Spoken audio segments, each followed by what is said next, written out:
So today I'm gonna recap week 2 of Texans training camp. And to get right into it, I'm gonna talk about Phillip Rivers and the Indianapolis Colts. Phillip Rivers was at practice throwing ducks, and Colts fans,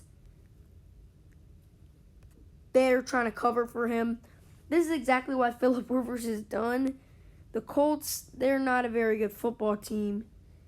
So now, the first thing I wanted to talk about, Cullen Gillespie didn't practice with a hamstring. And injuries happen. And he's still going to get a spot on the roster. And, Cullen Gillespie, he's one of the fullbacks that actually do things. And, I'm happy that he's on this roster. And I like him. Now, another thing I wanted to talk about.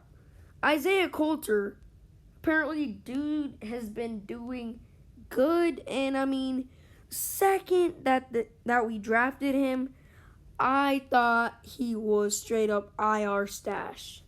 IR stash, doesn't get to see his rookie years, but I guess he gets a spot on the roster. He was doing really good in practice. And hey, maybe this guy's the next D-Hop. Who knows? But yeah, Isaiah Coulter, I don't see him having a big impact year one. But, if he does good, he can be, an average player year one. Now, Kiki QT. Apparently, he was doing great. And we've been hearing this all training camp. Kiki is having one heck of a training camp. And Kiki, after that terrible year he had last year, he's going to go nowhere but up. And I have really high hopes for Kiki. I think Kiki is probably the best slot receiver we've had after Randall Cobb. Kiki's a really good slot receiver. Now, John Reed, rookie corner. Apparently, he was doing really, really good. And, in the depth chart, we have a ton of really, really good corners that are good backups. Of course, Keon Croissant. Eric Murray, he can play nickel corner, but he's gonna probably be used as safety. We have, of course, Lonnie Johnson, Bradley Roby, Garyon Conley. Those are your three starters, and then John Reed, Vernon Hargraves, and Keon Croissant, your backups. That's a pretty stacked roster in the corner position. And maybe even Philip Gaines makes the roster, but Philip Gaines, he's not a very good football player. But yeah, maybe, yeah. What if he makes the team? Then, yeah, 4 guys that could fill in there, 3 guys that could do a good job, and 1 guy that's just a scrub. Next thing, Deshaun Watson, he did well at practice, but he threw a pick to A.J. Moore, and I'm going to get into that later. But, Deshaun Watson, we all knew he was a great quarterback.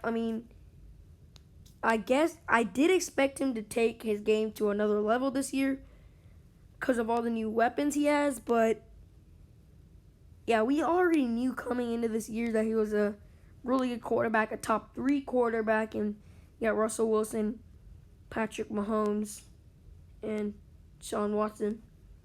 So, yeah.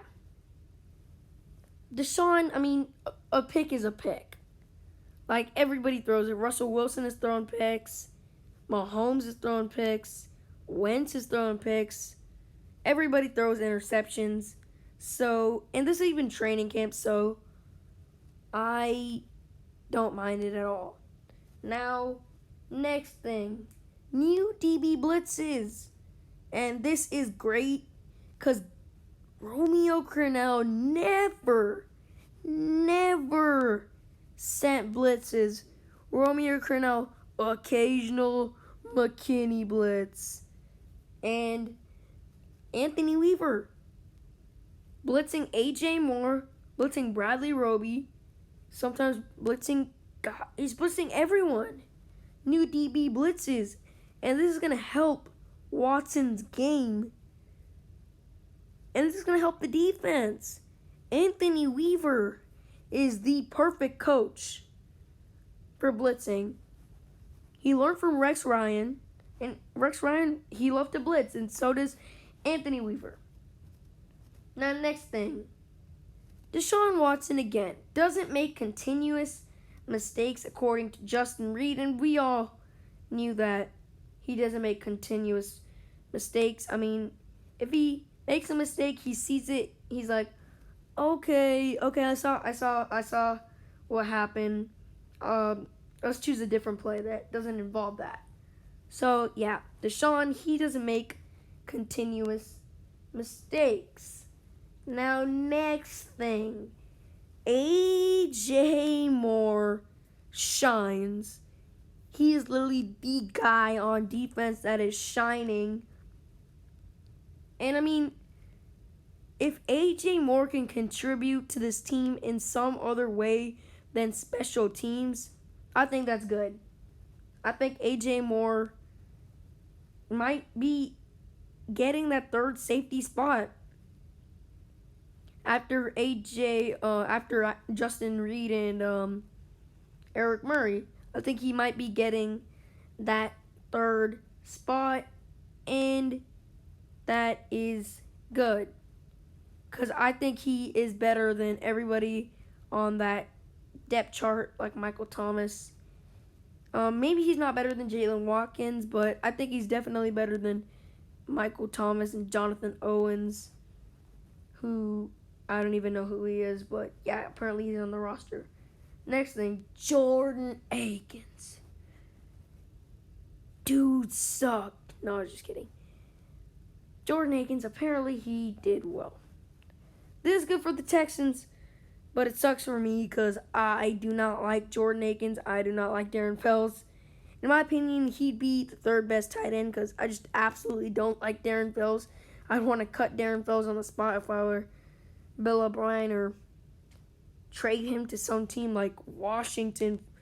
Like maybe I trade Darren Fells in a 5th-round pick to Washington for a 7th-round pick, so I just suffer in that organization. But yeah, just kidding.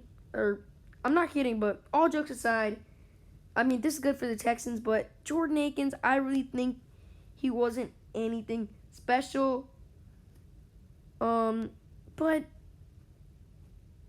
I mean, if this guy's the guy, then I guess so be it. I mean, you need another tight end, that whether it's him or Jordan Thomas. I mean, yeah. We just need a new tight end, or a tight end that can be a actual threat. Next thing, Ross Blacklock. Apparently, dude's been doing great. And, I mean, we already knew that Ross Blacklock was a great player, but now this makes the pick even better.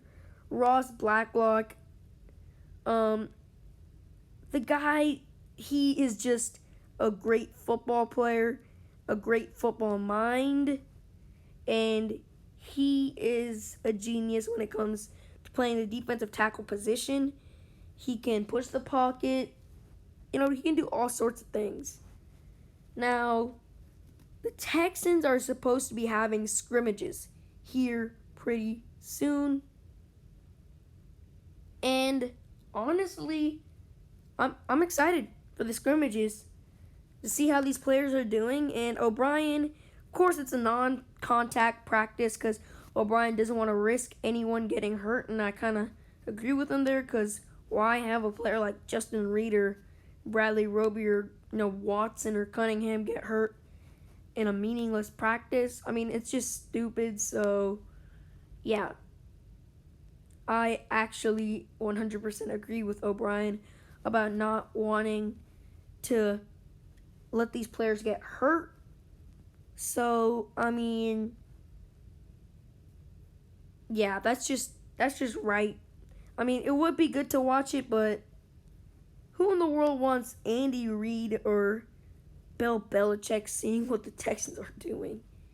Especially Bill Belichick, because, now, honestly, Belichick probably already knows what we're doing because he probably set up some cameras inside the stadium to see what the Texans are going to be doing in the hand scrimmages.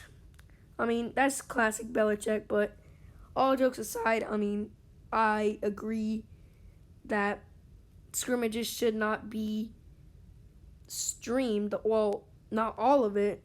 So, yeah. But, yeah, that's pretty much it for my video.